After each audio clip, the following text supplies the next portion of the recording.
नमस्कार, गौरीज ब्लॉग नाशिक ह्या माझ्या यूट्यूब चॅनलमध्ये तुमच्या सगळ्यांचं खूप खूप मनापासून स्वागत। चला सगळ्यांना शुभ संध्याकाळ।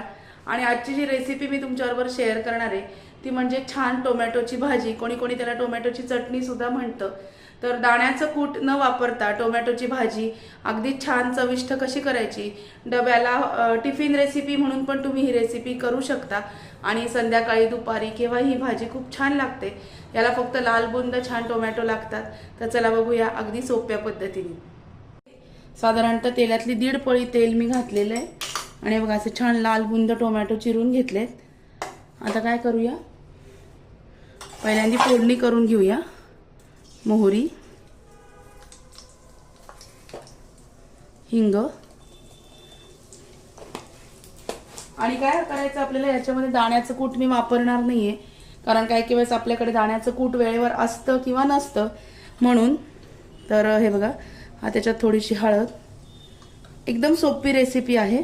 हळद घातल्यानंतर याच्यामध्ये आपल्याला थोडंसं डाळीचं पीठ घालायचंय आणि हे डाळीचं पीठ इथे फोडणीमध्येच आपण घालणार आहोत आणि हे छान फोडणीमध्ये छान असं त्याचा रॉ स्मेल राहायला नको, कच्चा वास, म्हणून फोडणीमध्ये 2 मिनिटांसाठी फक्त हे जे आहे हे आपल्याला छान असं याच्यामध्ये छान असं ते भाजलं गेलं पाहिजे। जसं आपण तुपामध्ये बेसन भाजतो ना तसं थोडंसं याच्यामध्ये भाजून घ्यायचं, म्हणजे मग त्याचा असा कच्चा वास राहत नाही। हे झाल्यानंतर एकदम सोपी रेसिपी आहे, 3 ते 4 मिनिटात ही भाजी तयार होते आणि डब्याला पण छान लागते। काही वेळेस काय होतं, टोमॅटोच्या भाजीमध्ये दाण्याचं कूट घातलं ना की थोडंसं जळजळल्यासारखं होतं, म्हणून मी आज त्याला पर्याय म्हणून डाळीचं पीठ लावलेलं आहे। हे बघा, पीठ छान असं थोडंसं याच्यामध्ये भाजून घ्यायचं। हे झाल्यानंतर हा जो टोमॅटो आहे, हा सगळा टोमॅटो मी याच्यामध्ये घालते। भाजी छान हलवून घ्यायची। डाळीचं पीठ लावल्याने भाजीला थोडासा घट्टपणा येतो। आता हे डाळीचं पीठ लावल्यानंतर याच्यामध्ये आपल्याला घालायचं आहे काळा मसाला, अंदाजाने तुमच्या आवडीनुसार।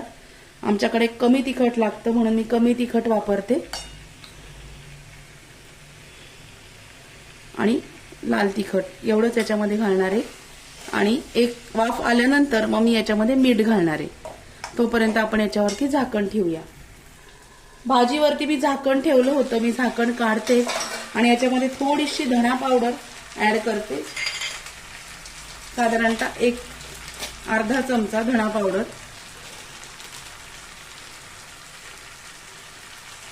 धणा जिरा पावडर जी असते ती टाकली तरी सुद्धा चालतं। आता आपण मीठ घालून घेऊया, मीठ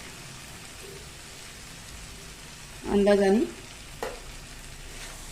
भाजीला एक वाफ आल्यानंतर लसणाच्या साधारणतः 2 ते 3च फक्त पाकळ्या याच्यामध्ये ठेचून लावायच्या। लसणाच्या फक्त 2 ते 3च पाकळ्या लावायच्या, जास्त लसूण घालायचा नाही, नाहीतर स्ट्रॉंग होते ही भाजी। त्याच्यामुळे हा लसूण मी असाच वाटीने ठेचून घेतला आणि हा याच्यामध्ये कच्च्या याच्यामध्ये लावायचा आहे।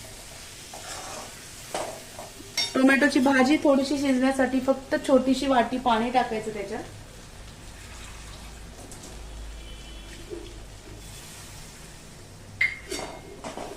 आणि भाजी मस्त शिजायला ठेवूया।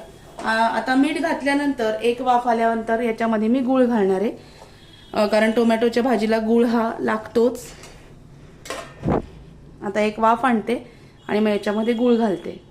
बघा, भाजी छान शिजलेली आहे आणि आता ही भाजी शिजल्यानंतर तुम्ही नुसता गूळ पण घालू शकता। मी गूळ आणि साखर निम्म निम्म घालते, म्हणजे 2 चमचे जर गूळ घालायचा तर 1 चमचा साखर आणि 1 चमचा गूळ असं घालते मी।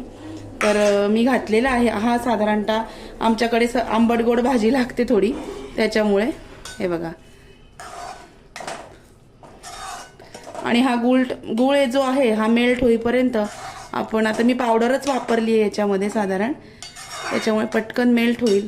गूळ घातल्यानंतर परत आपण झाकण ठेवूया आणि मग ही जी हिरवीगार कोथिंबीर आहे ही त्याच्यामध्ये मी घालणार आहे। आपला गूळ छान याच्यामध्ये मेल्ट झालाय, साखर पण. आणि आता आपण याच्यामध्ये घालूया हिरवीगार कोथिंबीर.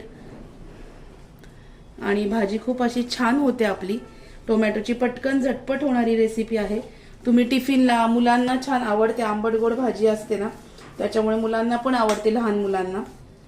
लहान मुलांपासून ते वयस्कर माणसांपर्यंत सगळ्यांना आवडेल अशी टोमॅटोची छान आंबट गोड भाजी तयार आहे. आणि पटकन होते.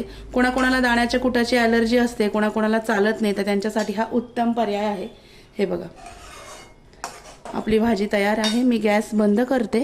आणि कशी वाटली आजची रेसिपी मला नक्की कळवा. व्हिडिओ आवडला असेल तर व्हिडिओला लाईक, शेअर, सबस्क्राईब करा. आणि नक्की ही रेसिपी करून बघा. तोपर्यंत स्वतःची काळजी घ्या. Bye bye, take care.